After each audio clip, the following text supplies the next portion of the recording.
British प्रांत का ये मतलब है कि जैसे ब्रिटेन जो था, जो ब्रिटेन इंडिया में आया था, जैसे कि आपका प्लासी टू पार्टीशन कहा जाता है, प्लासी से शुरू हुआ था, प्लासी, उसके बाद बक्सर युद्ध, तो धीरे धीरे प्लासी में बंगाल को जीता था, बक्सर में अवध को जीता था। तो एक तरीके से जो जीतते हुए गया था, अंग्रेज गए थे, उन क्षेत्रों को ब्रिटिश प्रांत कहा जाता है। जैसे कि आपका अवध हो गया, बंगाल हो गया, मुंबई हो गया, चेन्नई हो गया, मतलब मद्रास हो गया, और आपका उधर कोलकाता हो गया, ये सब ब्रिटिश प्रांत हुआ करते थे।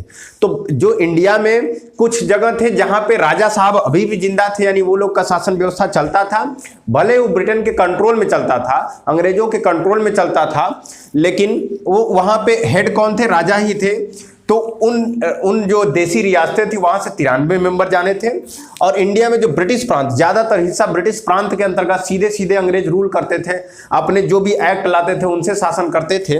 वहां से कितने मेंबर जाने थे? 292 मेंबर जाने थे, ठीक है, और 4 लोग कमिश्नरी एरिया से जाने थे। ये था आपका ब्रिटिश प्रांत। और इसके बाद क्या होता है कि इन लोगों का चुनाव किया गया। चुनाव किस प्रकार से? सीधे जनता नहीं चुनी थी, इन सदस्यों को सीधे जनता नहीं चुनी थी। प्रिंसली स्टेट से 93 सदस्य जाने थे संविधान सभा में। तो ये संविधान सभा में राजा साहब बोल दिए कि ठीक है, राजा साहब तो कह दिए कि भाई ये जाएंगे हमारे राज्य से, ठीक है, लेकिन इनको तो कोई नहीं ना राजा है, यहाँ पे इलेक्शन होगा, लेकिन इलेक्शन सीधे जनता नहीं करेगी। प्रांत की जो विधानसभाएं होती हैं, जो ब्रिटिश प्रांत में अलग अलग प्रांतों में विधानसभाएं होती थी, जो कि कानून वगैरह बनाती थी, प्रश्न पूछना वो करना सब कुछ था। तो वो जो प्रांत में विधानसभाएं थी वो लोग भेजी थी, ठीक है। अगर क्वेश्चन ये पूछ दे कि जनता से सीधे निर्वाचित हुए थे ये लोग, इनका रिप्रेजेंटेशन क्या था कि 10 लाख लोगों पर 1%, 10 लाख लोगों का प्रतिनिधित्व करेगा संविधान सभा में एक आदमी। एक आदमी संविधान सभा में गया है, इसका मतलब 10 लाख लोगों को प्रतिनिधित्व कर रहा है संविधान सभा में। तो प्रांतीय विधानसभाओं से भेजा गया था। जैसे आपका राज्यसभा में चुनाव होता है तो स्टेट की असेंबलीज, स्टेट की विधानसभा, प्रांत की विधानसभा अपने मेंबर को चुन के भेजती है। उसी तरीके से सारे राज्यों की, प्रांतों की विधानसभाएं एक एक मेंबर को चुन के भेजी थी। तो क्वेश्चन एक बार ये पूछा था, किस प्रांत से सबसे अधिक मेंबर गए थे संविधान सभा में? तो आपको जानकारी होनी चाहिए कि सबसे बड़ा प्रांत हमारा कौन सा था? तो संयुक्त प्रांत था, यूनाइटेड प्रोविंस हुआ करता था उस समय, जो कि आज उत्तर प्रदेश है ना। तो संयुक्त प्रांत सबसे बड़ा था, तो वहीं से जाएंगे। तो प्रांतों का विधानसभा से ये लोग, जो भी प्रांतीय विधानसभा हुआ करता था उसमें सारी पार्टियां, जैसे मान लीजिए एक पर्सन है, 292 है सीट, तो सारी पार्टियां, चाहे कांग्रेस हो, चाहे मुस्लिम लीग हो, चाहे कोई कम्युनिस्ट पार्टी हो, सारी पार्टियां अपना अपना मेंबर उतारती थी, और उस प्रांत एक मेंबर पर बहुमत से जो जीत जाता था वहीं भेजा जाता था। कहां पे? संविधान सभा में। ये एरिया इनका मतलब होता था, प्रांतों से भेजा जाता था इनको, ठीक है। इसके बाद अब चुनाव हो गया। तो चुनाव के बाद क्या होगा कि जितने लोग होंगे, जैसे कि आपका कांग्रेस थी, कांग्रेस से संविधान सभा में कितने लोग गए थे? तो 208 लोग गए थे, 208 लोग गए थे। इसके बाद मेन पार्टी थी मुस्लिम लीग। कांग्रेस के बाद दूसरी सबसे बड़ी पार्टी थी मुस्लिम लीग। कितने लोग मुस्लिम लीग से गए थे संविधान सभा में? तो 73% गए थे, 73 लोग गए थे। इसके बाद ये 2 मुख्य पार्टियां थी, और कई दलों से मिलाकर के देखेंगे तो 15 लोग गए थे, 15% गए थे, ठीक है। 208 कांग्रेस से चुने गए थे, 73 आपके संविधान सभा में मुस्लिम लीग से गए थे, 15 दूसरी पार्टियों से संविधान सभा में गए थे। तो टोटल अगर इनको जोड़ भी देंगे तो कितने हो जाएंगे? 296, यानी कि 292 ये और 4 ये, 296 पर चुनाव हुआ था, और 93 को राजा साहब मनोनीत करके भेज दिए थे। तो 296 मेंबर ये हो गए, ठीक है। ये इनका वो था। एक और कैटेगराइजेशन था कि 296 मेंबर जो गए थे उसमें जैसे कम्युनिटी के बेसिस पर जो समुदाय हुआ करता था, उसमें समुदाय 3 तरह के बंटवारे थे। एक था आपका सामान्य वर्ग से कितने लोग गए थे? दूसरा वर्ग था आपका इस्लाम के लोग, यानी मुसलमान जो थे वो संविधान सभा में कितने गए थे? कम्युनिटी के बेसिस पर। इसके बाद तीसरा था आपका सिख, सिख कम्युनिटी के कितने लोग थे आपके उस संविधान सभा में? तो सामान्य में मतलब सिख और मुसलमानों को अगर छोड़ दिया जाए तो जो भी लोग होंगे वो किस कम्युनिटी से होंगे? तो वो होंगे आपके सामान्य वर्ग से। तो सामान्य वर्ग से कितने लोग गए थे? 213 लोग गए थे। 213 लोग आपके सामान्य वर्ग से गए थे। और इस्लाम कम्युनिटी से कितने लोग गए थे? वो गए थे 79। और इसके बाद सिख कम्युनिटी से कितने लोग गए थे? 4 लोग गए थे। ठीक है। जैसे यहां पे मुस्लिम लीग से कितने सदस्य संविधान सभा में गए थे? तो 73 गए थे, 73 गए थे। लेकिन इस्लाम यानी मुसलमान कितने थे संविधान सभा में? तो 79। तो इस्लाम कम्युनिटी के जो लोग चुनाव लड़े थे तो केवल मुस्लिम लीग वाले ही तो इस्लाम में थे नहीं, कांग्रेस में भी मुसलमान लोग थे जो कि चुनाव लड़े थे। तो वो इस्लाम के लोग कितने थे संविधान सभा में? 79। सामान्य वर्ग यानी सभी इन दोनों कम्युनिटी के अलावा और सब लोग किसमें काउंट किया जाता था? सामान्य वर्ग में। 213 लोग। मुसलमान कितने थे? 79। 4 सिख कम्युनिटी से आते थे। ठीक है। और अगर इस तरीके से पार्टी वाइज देखा जाए, कम्युनिटी वाइज ये है, अगर पार्टी वाइज देखा जाए तो कांग्रेस से 208 मेंबर, मुस्लिम लीग से 73 मेंबर और अन्य पार्टियों से 15 लोग गए थे। ठीक है। ये बाइफर्केशन था। एक और चीज कि कितनी वुमेन थी संविधान सभा में, कितनी महिलाएं थी? तो 15 महिलाएं थी। 15 वुमेन थी जो कि संविधान सभा में गई थी। ये सब फैक्ट है, लिख लीजिएगा। इसके बाद आपका शेड्यूल कास्ट यानी अनुसूचित जाति के लोग कितने थे संविधान सभा में? तो शेड्यूल कास्ट के लोग जो थे वो 33 थे, 33 लोग थे। महिलाएं कितनी थी? 15 थी। दूसरी पार्टियों से 15 लोग गए थे, मुस्लिम लीग से 73 और कांग्रेस से आपके 208 लोग गए थे। ठीक है। तो इसके बाद आपका चुनाव वगैरह हो गया, कहाँ से कितने मेंबर थे, किस कम्युनिटी के कितने थे, किस पार्टी के कितने थे, वुमेन कितनी थी, शेड्यूल कास्ट के लोग कितने थे, ये सारी चीज़ें क्वेश्चन पूछता है। उस तरीके से आप तैयार रहिएगा। इसके बाद क्या है कि संविधान सभा का चुनाव वगैरह हो गया, अब मीटिंग हुई। सबसे पहली मीटिंग जो संविधान सभा की हुई वो कब हुई? सबसे पहली बैठक 9 दिसंबर 1946। कब हुई? 9 दिसंबर 1946 को होती है पहली मीटिंग।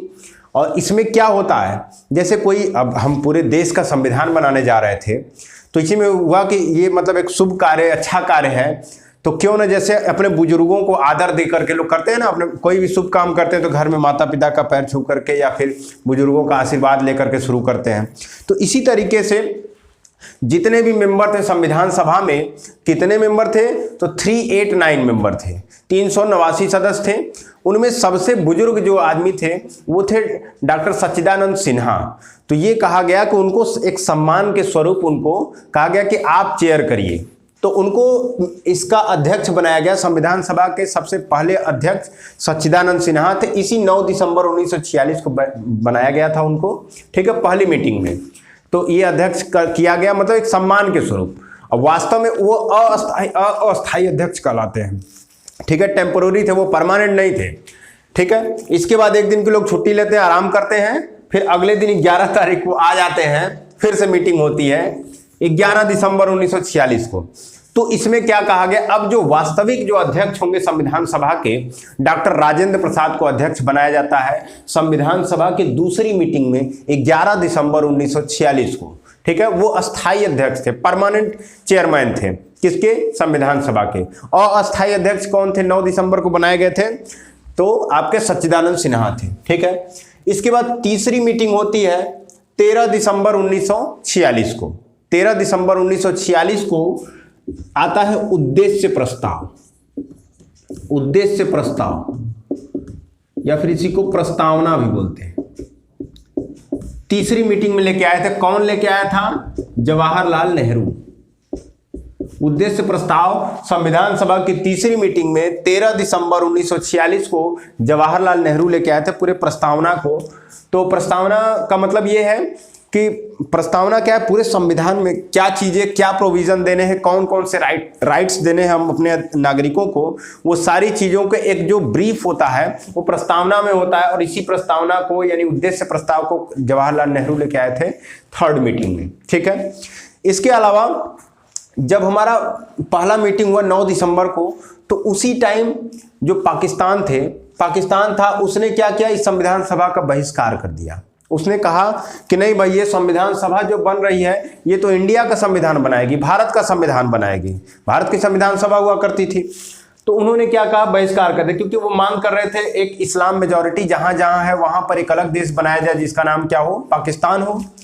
तो इस तरीके से वहां के हैदराबाद के राजा साहब थे, निजाम साहब थे जो राजा थे, वो भी इनके साथ, जिन्ना साहब के साथ कहे कि हम भी नहीं जाएंगे यहाँ पे, क्योंकि उनका सपना था हैदराबाद के निजाम साहब का कि हम एक अलग स्वतंत्र देश बनाएंगे, क्योंकि उनकी सीमा समुद्र से लगती थी। हैदराबाद जो रियासत हुआ करती थी उसकी सीमा समुद्र से लगती थी, तो ये सोचते थे कि हम अपना अलग साम्राज्य बनाएंगे, अलग देश बनाएंगे। तो इन्होंने भी बहिष्कार कर दिया संविधान सभा का। ये मीटिंग अटेंड नहीं किए, तीनों मीटिंग अटेंड नहीं करते हैं।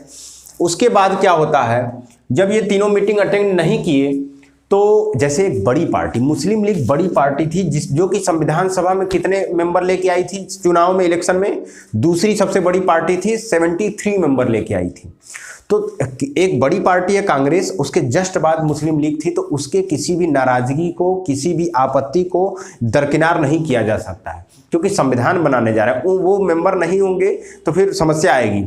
तो इन चीज़ों को कंसिडर करते हुए क्या किया गया कि बहुत कोशिश की गई जिन्ना साहब को मनाने की कि भारत का विभाजन न हो। हमारे सारे लीडर्स मनाए, अंग्रेज मनाए, माउंटबेटन साहब बहुत किए, माउंटबेटन प्लान अपना लेके आए, बहुत सारी चीज़ें मनाने की कोशिश किए, नहीं माने।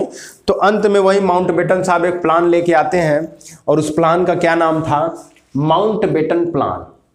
माउंटबेटन प्लान कब आया था, तो माउंटबेटन प्लान आपका माउंटबेटन प्लान जो है 3 जून 1947, 3 जून 1947 को माउंटबेटन प्लान लेके आए। और उस माउंटबेटन में क्या निर्णय हुआ कि अब इंडिया का क्या होगा, पार्टीशन होगा, बंटवारा होगा। इस माउंटबेटन प्लान का निष्कर्ष था। ठीक है, तो बंटवारा किस प्रकार से होगा, एक पाकिस्तान बनेगा, एक इंडिया बनेगा। ठीक है, अब क्या है कि जब बंटवारा हो गया, पाकिस्तान अलग, इस्लाम मेजॉरिटी के जो एरिया था आपका, सिंध है, बलूचिस्तान है, इधर पूर्वी बांग्लादेश, पूर्वी बंगाल जो था वो सब इस्लाम बन गया। तो अब जब कुछ एरिया कट गए, इंडिया के कुछ एरिया जब कट गए, तो इस संविधान सभा का भी पुनर्गठन किया गया, जो अभी तक 389 सदस्य, 389 सदस्य हुआ करते थे, 389, तो 389 सदस्यों का पुनर्गठन किया गया। अब ये जब एरिया चला गया तो वहां का रिप्रेजेंटेशन करने वाले लोग, प्रतिनिधित्व करने वाले लोग कम हो जाएंगे, एरिया हमारे पास अब कम बचा, तो संविधान सभा का पुनर्गठन किया गया। और पुनर्गठन जब हुआ संविधान सभा का, रीऑर्गेनाइजेशन हुआ, तो उस पुनर्गठन में क्या कहा गया कि अब टोटल कितने मेंबर होंगे संविधान सभा में,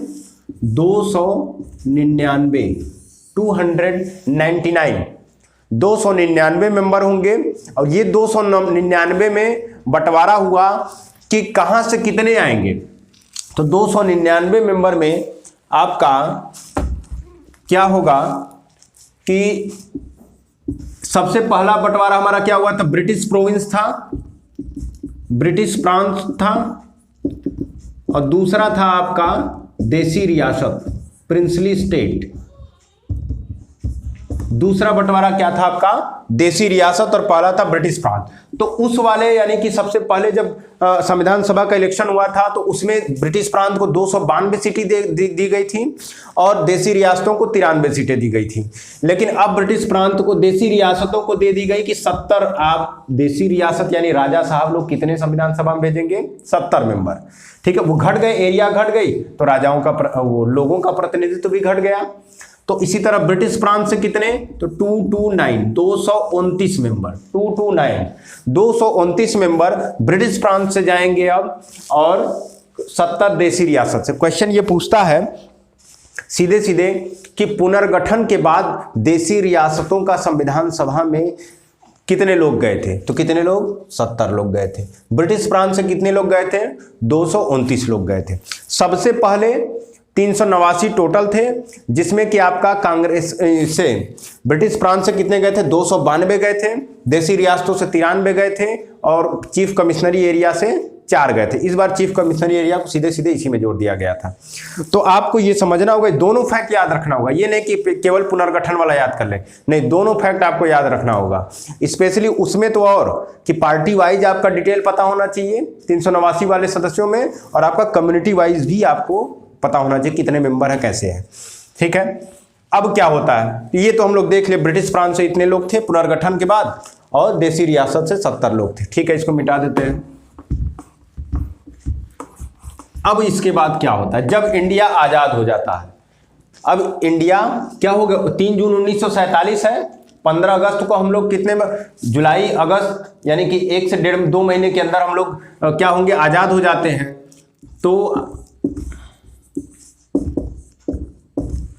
तो आज जब आजाद हो जाते हैं हम लोग, तो उसके बाद क्या होता है, एक थे हमारे सर बेनेगल राव। सर बेनेगल राव जो थे वो संविधान सभा के जो संवैधानिक सलाहकार थे, एडवाइजर थे, संविधान सभा के जो सलाहकार थे वो कौन थे, सर बेनेगल राव। बेनेगल राव विश्व के बहुत सारे संविधान का स्टडी किए हुए थे, बहुत सारे संविधान को पढ़े हुए थे, जैसे आपका अमेरिका का है, कनाडा का है, आयरलैंड का है, जर्मनी का है, रूस का है, बहुत सारे देशों के संविधान के ज्ञाता थे सर बेनेगल राव। तो ये क्या कहे कि हम एक संविधान सभा को एक पुस्तक दिए, पूरा संविधान अलग अलग जगह के अच्छी अच्छी चीजें अलग अलग संविधान से लेकर के लाए, और कहे कि ये लीजिए संविधान, किसको दिए, संविधान सभा को। ठीक है, अब आप इसमें से जो प्रोविजन अपने नागरिकों को देना चाहते हैं वो दे लीजिए। ठीक है, तो वो अलग अलग जगह से जब लेके आए तो सारा तो दे नहीं सकते अपने नागरिकों को, सारे संविधान सारे प्रोविजन तो आ नहीं सकते हैं। हमारा परिस्थिति, हमारा कालखंड अपने हिसाब से, उसके अकॉर्डिंग हम सारे प्रोविजन देंगे, किसको क्या देना है। तो उसके बाद संविधान सभा बनाती है एक ड्राफ्टिंग कमेटी, पूरे संविधान सभा की सबसे इंपॉर्टेंट समिति है प्रारूप समिति। ड्राफ्टिंग कमेटी बनाई जाती है, कब बनाई जाती है आपको एकदम कंठस्थ हो जाना चाहिए, 29 अगस्त 1947, 29 अगस्त 1947, 29 अगस्त 1947 को प्रारूप समिति बनाई जाती है, ड्राफ्टिंग कमेटी। ड्राफ्टिंग कमेटी का मतलब क्या है कि जैसे कि कोई चीज, अब अगर इतनी मोटी वो किताब बेनेगल राव बना करके दे दिए, अलग अलग संविधान का लिख करके सारी इतनी मोटी अगर किताब आपको दे दिए, तो उसमें से क्या करना था, उसमें से अच्छे अच्छे प्रोविजन निकाल करके हमको ड्राफ्ट करना था कि हम अपने नागरिकों को क्या देंगे, कि कौन से अधिकार देंगे। ये प्रारूप समिति का काम था। जैसे सिंपल सा आपको बताएं, जैसे मान लीजिए पॉलिटी का आप पढ़ रहे हैं किताब, पॉलिटी की एक बहुत चर्चित किताब है जिसका नाम है लक्ष्मीकांत। तो लक्ष्मीकांत भारतीय राज्य व्यवस्था की जो किताब है वो आप पढ़ेंगे नहीं, ठीक है। तो उस ड्राफ्ट से, उस किताब से हमने क्या किया, जो जो इंपॉर्टेंट पॉइंट आपके तैयारी के लिए इंपॉर्टेंट है वो पॉइंट निकाल करके एक नोट्स बना दिया। कोई किताब है, कॉपी है, जैसे मान लीजिए कि ये है आपका, ये है आपकी कॉपी, मान लीजिए उस किताब से क्या नाम है, लक्ष्मीकांत की किताब से हमने ये आपके एग्जाम के लिए नोट्स बना दिया। अब इतना पढ़ने की जरूरत नहीं, इतनी मोटी किताब को सिंपल सा ये नोट्स बना दिए, ठीक है। उस तरीके से यही चीज था, बेनेगल राव पूरी किताब को दिए थे, उसमें से जो जो हमें अपने नागरिकों को देना था वो हमने क्या किया, अपने इस ड्राफ्टिंग कमेटी को कह दिया कि वो प्रोविजन आप निकालिए। इसका गठन ड्राफ्टिंग कमेटी का 1947 में हुआ था। बहुत इंपॉर्टेंट कमेटी है। इसमें एक अध्यक्ष थे और उनके साथ कितने सदस्य थे, 6 सदस्य थे। अध्यक्ष कौन थे, भीमराव अंबेडकर। भीमराव अंबेडकर संविधान के बहुत बड़े ज्ञाता थे, ठीक है। कोलंबिया यूनिवर्सिटी से पढ़ के आए थे, वो लॉ किए थे, तो बहुत बड़े ज्ञाता थे। उनको ज्ञान को यूटिलाइज किया गया है। उस संविधान यानी जो पूरी बेनेगल राव दिए थे, प्रारूप दिए थे संविधान का, उसका ड्राफ्ट करके निकालना ही बहुत बड़ी चीज थी। तो सबसे मेन जो सदस्य थे, जो अच्छे खासे जानकार थे, उनको इस ड्राफ्टिंग कमेटी में डाला गया। और उनके चेयरमैन कौन थे, अंबेडकर साहब थे, जिनका कि हमारे संविधान में बहुत बड़ा रोल रहा है, ठीक है। तो 6 मेंबर और कौन थे, तो पहले मेंबर थे आपके गोपाल स्वामी अयंगर, गोपाल स्वामी अयंगर। दूसरे मेंबर थे कृष्णा स्वामी अय्यर, ठीक है। दूसरे मेंबर थे कृष्णा स्वामी अय्यर।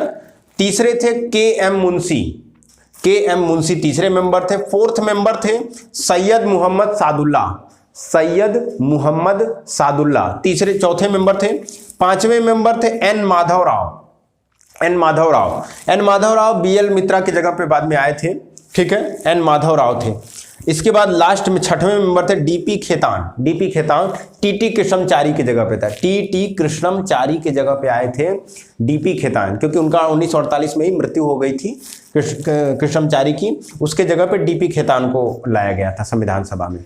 तो ये 6 मेंबर आपको पता होने चाहिए। क्वेश्चन ये पूछा हुआ था अभी हाल ही में देखा कि 4 ऑप्शन दिया था, इनमें से कौन से मेंबर है जो कि संविधान सभा के सदस्य नहीं थे। ठीक है, तो 4 ऑप्शन में जो 3 ऑप्शन थे इन्हीं के सीधे सीधे उठा लिए गए थे। तो अगर आपके ये नाम भी याद रहेंगे तो इस तरह के क्वेश्चन बन जाएंगे, क्योंकि सबसे इंपॉर्टेंट ये सब मेंबर हुआ करते थे। ठीक है, इनको आपका अभी आगे चल के कुछ वुमेन का नाम लिखाएंगे, जैसे कितनी वुमेन थी, तो 15 महिलाएं थी हमारे संविधान सभा में, तो उनमें भी जो इंपॉर्टेंट 6-7 है उनको भी लिखा देंगे, ताकि आपसे क्वेश्चन बनने में कोई समस्या न हो। तो ये था आपका प्रारूप समिति। प्रारूप समिति कब बना था और उसके अध्यक्ष और 6 सदस्य।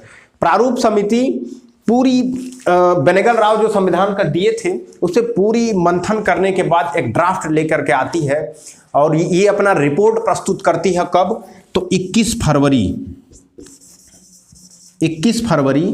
1948 को।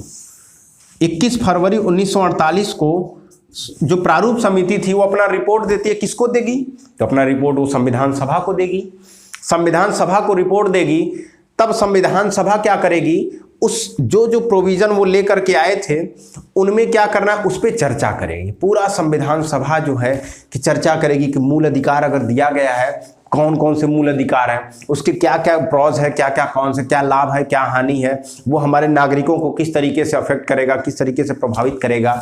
तो ये जो सारी चीजें हैं उस पर चर्चा करने की जिम्मेदारी किसकी थी? संविधान सभा की।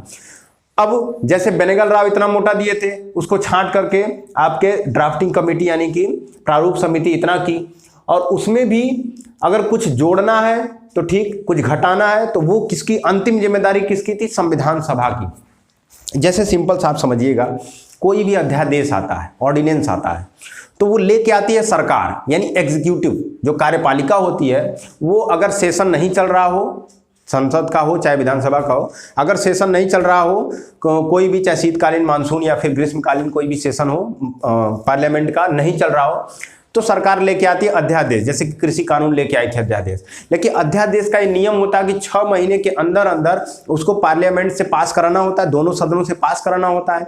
क्यों ऐसा प्रोविजन किया गया है? ऐसा प्रोविजन क्यों रखा गया है? इस पे कभी आप लोग विचार किए हैं कि अध्यादेश को क्यों पार्लियामेंट से पास कराना होता है? वो इसलिए पास कराना होता है कि जो है कि आपका जैसे अध्यादेश ला दिए तो प्रधानमंत्री और उनकी कैबिनेट मिल करके अध्यादेश ला दी, वही एग्जीक्यूटिव होते हैं, कार्यपालिका में वही आते हैं प्रधानमंत्री और उनका कैबिनेट, वो मिल करके अध्यादेश लेके आ गए, कृषि कानून लेके आ गए। लेकिन वो कृषि कानून हमारे पूरे देश की जनता पर अप्लीकेबल हो सकता है कि नहीं, वो पार्लियामेंट बताएगी। वो पार्लियामेंट बताएगी। पार्लियामेंट में जो लोग बैठे हैं, जो मेंबर ऑफ पार्लियामेंट है, एमपी है, सांसद है, वो इंडिया के अलग अलग रीजन से आए हुए हैं। जैसे वाराणसी है तो वाराणसी से मोदी जी हैं, चंदौली है तो महेंद्र नाथ पांडे जी हैं, या अमेठी से है तो स्मृति ईरानी है, राहुल गांधी हैं तो केरल के वायनाड को रिप्रेजेंट कर रहे हैं। ठीक है, तो अलग अलग मेंबर अलग अलग क्षेत्र को रिप्रेजेंट करते हैं। तो वो ये देखेंगे कि ये जो कानून आया है कृषि कानून, ये हमारे क्षेत्र के लिए अच्छा है बुरा है, उस पर अपना व्यूज देते हैं।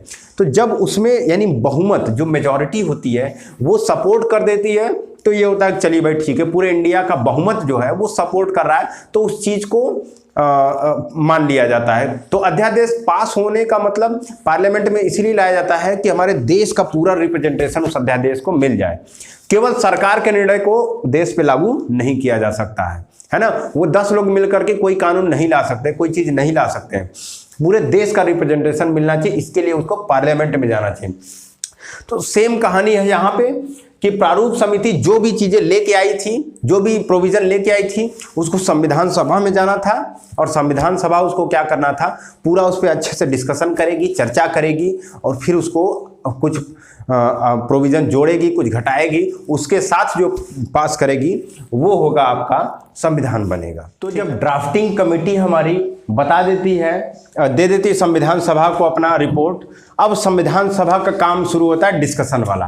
तो डिस्कशन किया जाता है। सबसे पहला डिस्कशन आपका होता है जो वाचन उसको बोलते हैं, प्रथम वाचन।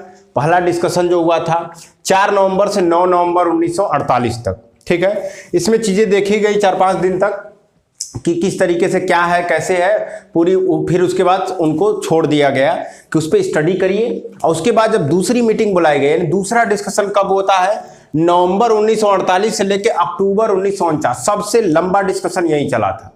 ठीक है, तो लगभग ये 1 साल का डिस्कशन चला था और इसमें बहुत सारी चीजें तय हो गई थी। लगभग सारी चीजें, 2-4 चीजें भाषा के विषय पर नहीं बन पाया था और 2-4 चीजें छोटी छोटी चीजें थी जिस पे नहीं बन पाया था। जिसके बाद जिसको डिस्कशन करने के लिए तीसरी मीटिंग होती है, तीसरा वाचन होता है संविधान सभा का 14 नवंबर से 26 नवंबर 1949।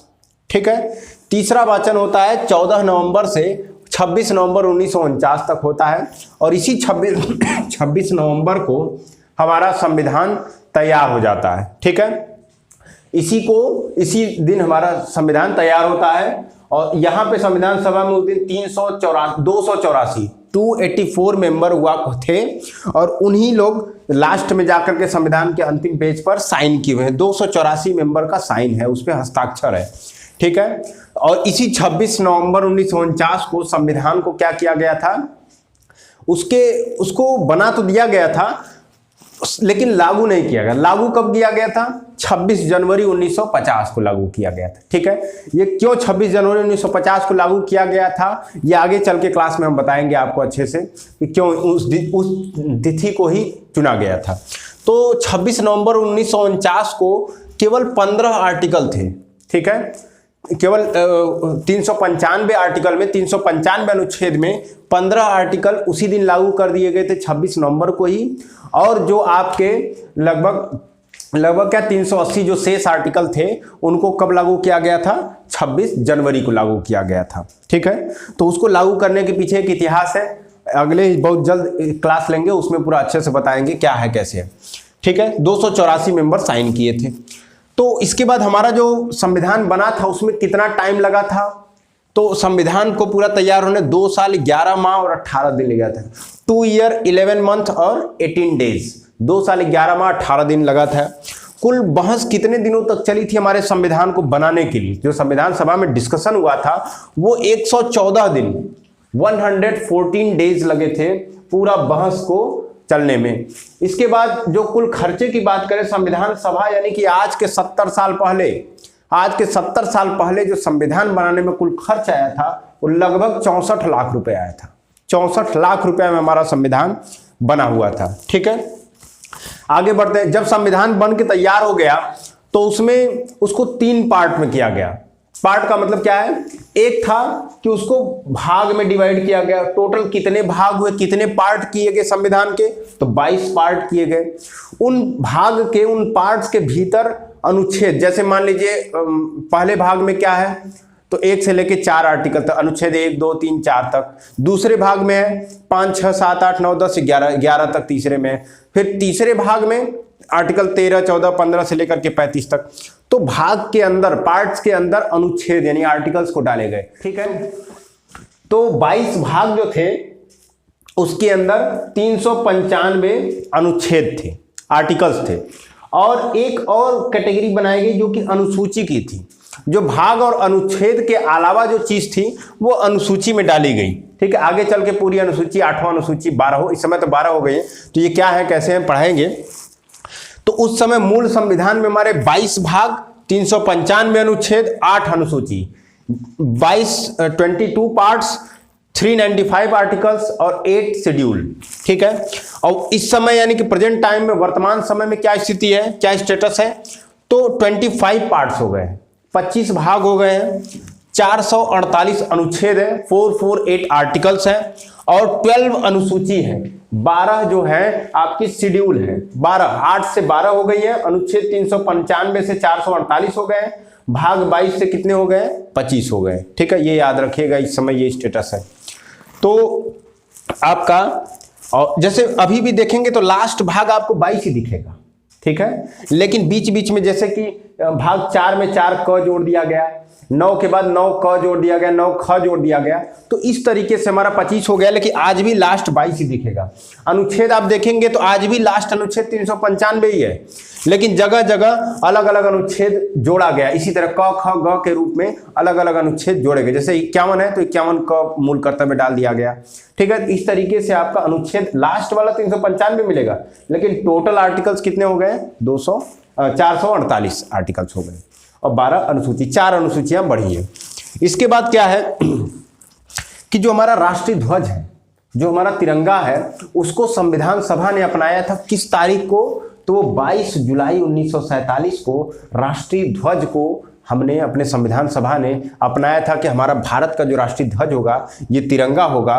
कब अपनाया था? तो 22 जुलाई 1947 को अपनाया था। ठीक है, इसके अलावा संविधान सभा की अंतिम मीटिंग कब हुई थी? 26 नवंबर को तो संविधान सभा बन गया था, लेकिन संविधान सभा की अंतिम मीटिंग हुई थी 24 जनवरी 1950, यानी संविधान लागू होने के 2 दिन पूर्व, गणतंत्र दिवस के 2 दिन पूर्व 24 जनवरी 1950 को संविधान सभा की अंतिम बैठक हुई थी।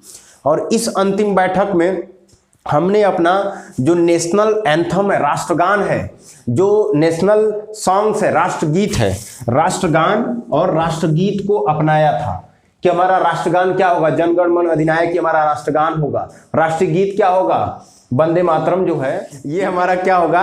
राष्ट्रगीत होगा। जो हमारा राष्ट्रगीत तो जैसे सुजलाम सुफलाम वंदे मातरम वाला है, वो हमारा क्या होगा? राष्ट्रगीत होगा। ठीक है, और राष्ट्रपति उस दिन को लास्ट मीटिंग में ही राष्ट्रपति को भी हमने चुना था कि इससे पहले जो संविधान सभा को चेयर कर रहे थे, पूरा संविधान बनाने में जो अध्यक्ष थे डॉक्टर राजेंद्र प्रसाद, उनको ये हुआ कि ये हम लोगों को इतने अच्छे तरीके से लीड किए हैं, संविधान को बनाने में इतना महत्वपूर्ण उनका योगदान था कि कहा गया कि आप ही देश के क्या बनेंगे? राष्ट्रपति बनेंगे। तो प्रेसिडेंट उनको चुना गया था डॉक्टर राजेंद्र प्रसाद को इसी लास्ट मीटिंग में 24 जनवरी 1950 को ही उनको चुन लिया गया था। राजेंद्र प्रसाद इससे पहले संविधान सभा के चेयरमैन तो थे ही, मंत्रालय में भी उनको क्या मिला था? खाद्य और कृषि मंत्रालय। ठीक है, तो ये चीजें हैं। तो जो संविधान बनाने के लिए ये तो मान लीजिए संविधान हमारा एक खाका बन गया। संविधान बनाने के लिए कुछ अलग अलग काम के लिए कुछ समितियां बनाई हैं। जैसे कि आपको लोग देखते होंगे कि आज जो हमारा संसद है, संसद में भी अलग अलग तरह के अलग अलग समितियां हैं। ठीक है, अलग अलग काम होता है उनका। तो इसी तरीके से संविधान बनाने में कुछ समिति थी और उस समिति के अध्यक्ष कौन थे ये आपको पता होना चाहिए। तो संघीय संविधान समिति पहली समिति थी, जिसके अध्यक्ष कौन थे? जवाहरलाल नेहरू। जिसके अध्यक्ष कौन थे? जवाहरलाल नेहरू। संघीय संविधान समिति के अध्यक्ष जवाहरलाल नेहरू थे। यानी संघ में यानी कि केंद्र सरकार की क्या क्या प्रोविजन होगा, इन सब चीजों को डिसाइड करने वाली कमेटी थी, जिसके अध्यक्ष कौन थे? जवाहरलाल नेहरू। इसी तरीके से प्रांतीय संविधान समिति थी, प्रांतों के प्रोविजन इन चीजों को देखने के लिए एक समिति थी जिसका नाम था प्रांतीय संविधान समिति, और इसके अध्यक्ष थे सरदार वल्लभ भाई पटेल। सरदार वल्लभ भाई पटेल प्रांतीय संविधान समिति के अध्यक्ष थे। ठीक है, इसके बाद संचालन समिति था और एक था झंडा समिति। झंडा समिति और संचालन समिति के अध्यक्ष कौन थे? डॉक्टर राजेंद्र प्रसाद। चेयरमैन के साथ साथ कुछ कमेटियों की भी जिम्मेदारी इनको दे दी गई थी राजेंद्र प्रसाद को, जो कि संचालन समिति के अध्यक्ष थे और झंडा समिति के अध्यक्ष थे। इसके अलावा एक और कमेटी हुआ करती थी, मौलिक अधिकार और अल्पसंख्यक परामर्श समिति। मौलिक अधिकारों से संबंधित, क्योंकि सबसे इंपॉर्टेंट चीजें थी मौलिक अधिकार। मौलिक अधिकार और अल्पसंख्यक परामर्श समिति के अध्यक्ष सरदार वल्लभ भाई पटेल। पटेल जी के पास प्रांतीय संविधान समिति भी था और उनके पास मौलिक अधिकार और अल्पसंख्यक परामर्श समिति का भी जिम्मेदारी थी सरदार वल्लभ भाई पटेल के पास। ठीक है, तो ये 4 कमेटी है जो कि बहुत इंपॉर्टेंट है पूरे संविधान के बनाने में, तो इनके अध्यक्षों का नाम याद रखिएगा। आगे बढ़ते हैं, थोड़ा सा ये देख लेते हैं कि जैसे आपका मेंबर देखे थे ड्राफ्टिंग कमेटी के 6 मेंबर और अध्यक्ष का नाम आप थोड़ा याद रखिएगा। दूसरी चीज, कुछ महिलाएं भी, कितनी महिलाएं थी? 15 महिलाएं थी। 15 महिलाओं में जिन महिलाओं का सबसे ज्यादा रोल रहा है, जो हमेशा न्यूज में रही हैं, उनको भी थोड़ा सा देख लीजिए कौन है। इन महिलाओं का भी नाम याद रखिएगा कि ये संविधान सभा में हमारी थी। कौन कौन सी? पहली थी सरोजिनी नायडू, दूसरी थी सुचेता कृपलानी, ठीक है। ये लोग का स्टेट में भी, उत्तर प्रदेश में भी रोल रहा है, अलग अलग राज्यों में इनका रोल रहा है, कोई स्वास्थ्य मंत्री है, तो इन चीज़ों को अभी आगे मंत्रालय भी देखेंगे। तो सरोजिनी नायडू थी, सुचेता कृपलानी भी हमारे संविधान सभा की सदस्य थी, इसके बाद हंसा मेहता हमारे संविधान सभा की सदस्य थी, इसके अलावा राजकुमारी अमृता कौर थी, वो भी हमारे संविधान सभा की सदस्य थी, विजया लक्ष्मी पंडित ये भी थी जो कि नेहरू जी की सिस्टर थी, रेणुका राय थी, ये भी हमारे संविधान सभा की सदस्य थी, और बेगम एजाज रसूल, ठीक है। तो इस तरीके से क्वेश्चन आ सकता है आगे चल करके, अभी तो नहीं पूछा है कि कोई इस्लाम से कोई महिला हमारे संविधान सभा में थी, तो कौन थी? बेगम एजाज रसूल। तो ये चीजें हमको थोड़ा सा जानना। तो इसके साथ ही हमारा जो स्वतंत्र भारत का पहला मंत्रिमंडल था, क्वेश्चन आपसे सीधे सीधे पूछता है कि स्वतंत्र भारत में सबसे पहला बजट किसने पेश किया था? तो पहला बजट कौन पेश करेगा? वित्त मंत्री पेश करते हैं। तो आपको पता होना चाहिए कि पहले वित्त मंत्री जो रहेंगे आर के षणमुखम शेट्टी, वही आपका पहला बजट पेश करेंगे। तो आपका जो स्वतंत्र भारत का पहला मंत्रिमंडल है, उनको आपको पता होना चाहिए। आपके एग्जाम के लिए सबसे पहला मंत्रिमंडल और अभी जो करंट का मंत्रिमंडल है वो आपको पता होना चाहिए, ठीक है, वो इंपॉर्टेंट है आपके लिए। और साथ में किसी भी राज्य का मुख्यमंत्री हो, कहीं गवर्नर हो, उनका इस समय का भी आपको याद होना चाहिए। तो फिलहाल मंत्रिमंडल का इस समय का 1947 का देखते हैं, ठीक है। करंट का आप देखिएगा, स्वतंत्र भारत का पहला मंत्रिमंडल, पहले जवाहरलाल नेहरू जी जो थे उनके पास क्या क्या था? तो प्रधानमंत्री की सीट थी, प्रधानमंत्री थे वो। दूसरी चीज, विदेश मंत्रालय भी उन्हीं के हाथ में था, ठीक है। अभी हालांकि मोदी जी हैं तो विदेश मंत्री तो दूसरे हैं जो कि आपके जयशंकर प्रसाद हैं, चाहे इससे पहले सुषमा स्वराज रही हूं, विदेश मंत्री तो वो थे, लेकिन विदेश मंत्रालय को एंजॉय कौन करता था? मोदी जी ही करते थे ज्यादा से ज्यादा। तो वो चीजें हैं। तो नेहरू जी भी अपने साथ प्रधानमंत्री का पद और साथ में विदेश मंत्रालय भी अपने हाथ में लिए थे, और साथ में साइंटिफिक रिसर्च का जो डिपार्टमेंट था, जो आपका वैज्ञानिक शोध का विभाग था, वो भी उन्हीं के अंडर में था। सरदार वल्लभ भाई पटेल जो थे, सरदार वल्लभ भाई पटेल के पास कौन कौन सा पोर्टफोलियो था? तो उनके पास गृह मंत्रालय यानी होम मिनिस्टर हुआ करती थी। इसके अलावा उनके पास सूचना प्रसारण मंत्री हुआ करते थे, ठीक है, इंफॉर्मेशन एंड ब्रॉडकास्टिंग वाले जो मंत्रालय हुआ करती है। इसके अलावा रियासत मंत्री होते थे, जो भी रियासतों का एकीकरण की जिम्मेदारी, लोग कहते हैं कि ये हमारे बिस्मार्क है, भारत के बिस्मार्क। बिस्मार्क कौन थे? बिस्मार्क का मतलब वो जो इटली का एकीकरण किया था बिस्मार्क, उसी तरीके से भारत को जोड़ने की, जो कि हमारे यहाँ अंग्रेज जब छोड़ के गए थे तो एक इंडिया एक पाकिस्तान बनाए, और साथ में एक और टर्म लेके आ गए थे जिसका नाम था lapse of paramountcy. Lapse of paramountcy, paramountcy का मतलब है कि जो सर्वोच्च है, सर्वोच्च अंग्रेज हुआ करते थे, जब वो जाने लगे तो कहे कि पैरामाउंसी अब खत्म हो गई, लैप्स हो गया, यानी कि आप जो राजा थे वो भी स्वतंत्र थे, चाहे इंडिया में शामिल होना है चाहे पाकिस्तान में शामिल होना है। अब उनको क्या करना था कि वो अलग भी रह सकते थे इनके शामिल होने के बजाय। तो वही चीजें, तो रियासतें जो अलग होने की संभावना थी, उन्हीं चीजों को रोकने के लिए रियासत मंत्रालय गठन किया गया था, और उसका जिम्मेदारी किसके पास थी? पटेल जी के पास थी, और ये बहुत अच्छे से निभाए थे सारी रियासतों को एकीकरण करने में, ठीक है। तो वल्लभ भाई पटेल के पास ये पोर्टफोलियो था। हम भारत के शिक्षा मंत्री पहले कौन थे? तो अबुल कलाम आजाद, ठीक है, बहुत ही डोमिनेंट पर्सनालिटी है इंडिया, उसमें क्या नाम है, इंडियन नेशनल कांग्रेस के बहुत ही अच्छे सदस्य थे। आर के षणमुखम शेट्टी, जो कि सबसे पहले इनको वित्त मंत्री का पद मिला हुआ, वित्त मंत्रालय किसके हाथ में था? आर के षणमुखम शेट्टी के पास में।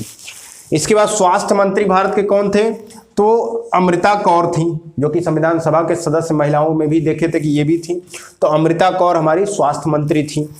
कानून मंत्री कौन थे? तो कानून मंत्री भीमराव अंबेडकर थे। अंबेडकर जी को कानून, उनके जो ज्ञान था उसको यूटिलाइज करने के लिए उनको नेहरू जी क्या बनाए थे? कानून मंत्री बनाए थे, ठीक है। जबकि वो इलेक्शन भी नहीं जीते थे, लेकिन फिर भी अंबेडकर, नेहरू जी इनको अपना कानून मंत्री बनाए थे। इसके अलावा रक्षा मंत्री जो भारत के थे वो सरदार बलदेव सिंह थे। सरदार बलदेव सिंह जो थे वो रक्षा मंत्री थे, डिफेंस मिनिस्टर थे। जॉन मथाई रेल मंत्री थे, रेलवे मिनिस्टर सबसे पहले जॉन मथाई थे। इसके अलावा कृषि और खाद्य मंत्री यानी एग्रीकल्चर एंड फूड प्रोसेसिंग मंत्रालय किसके पास था? तो डॉक्टर राजेंद्र प्रसाद के पास था। देखिए, जब 1947 से लेकर के 24 जनवरी 1950 जब तक 24 जनवरी को ये बन गए राष्ट्रपति। उससे पहले तक राजेंद्र प्रसाद के पास कौन सा मंत्रालय हुआ करता था? तो कृषि और खाद्य मंत्रालय हुआ करता था। ठीक है, ये चीजें हैं। इसके अलावा कुछ 2-3 फैक्ट हैं, उनको भी आप जान लीजिए कि जो संविधान सभा का जो विचार था वो सबसे पहले भारत की कौन सी संस्था ने किया था? तो भारत में एक स्वराज पार्टी हुआ करती थी जो कि आपके असहयोग आंदोलन के बाद उभरी थी 1922 में। तो स्वराज पार्टी ने सबसे पहले 1924 में स्वराज पार्टी ने मांग की थी कि भारत में एक संविधान सभा बनाया जाए और वो संविधान सभा भारत का क्या बनाएगी? संविधान बनाएगी। ठीक है, इसी तरीके से सबसे पहले संविधान सभा का विचार किसने दिया था? तो स्वराज पार्टी ने दिया था। भारतीय राष्ट्रीय कांग्रेस, इंडियन नेशनल कांग्रेस ने सबसे पहली बार संविधान सभा की मांग की थी। कब की थी? 1937 के फैजपुर अधिवेशन। फैजपुर महाराष्ट्र का एक गांव पड़ता है जलगांव डिस्ट्रिक्ट में। तो फैजपुर अधिवेशन में 1936 में ये 50वां अधिवेशन था। उसका कौन सा अधिवेशन था कांग्रेस का? तो 15th अधिवेशन था, 50वां अधिवेशन था इंडियन नेशनल कांग्रेस का, भारतीय राष्ट्रीय कांग्रेस का, जिसमें कि संविधान सभा की मांग की गई थी। इसके अलावा एक और फैक्ट है जो कि भारत जब माउंटबेटन प्लान आ गया था, पाकिस्तान को अलग कर दिया गया, तो हमारे संविधान सभा का पुनर्गठन किया गया था। जो 389 सदस्य थे उनसे हटा करके कितना हो गया? 299 सदस्य हो गए थे। तो जो सदस्य कमी हुई थी वो पाकिस्तान एरिया में चला गया था। तो पाकिस्तान के संविधान सभा की जो गठन हुआ था वो 26 जुलाई 1947 को, यानी आज़ादी से पहले उनका 26 जुलाई 1947 को पाकिस्तान की कॉन्स्टिट्यूएंट असेंबली संविधान सभा का गठन किया गया था। ठीक है, तो इतनी चीजें हैं आपके इस संविधान सभा वाले चैप्टर में।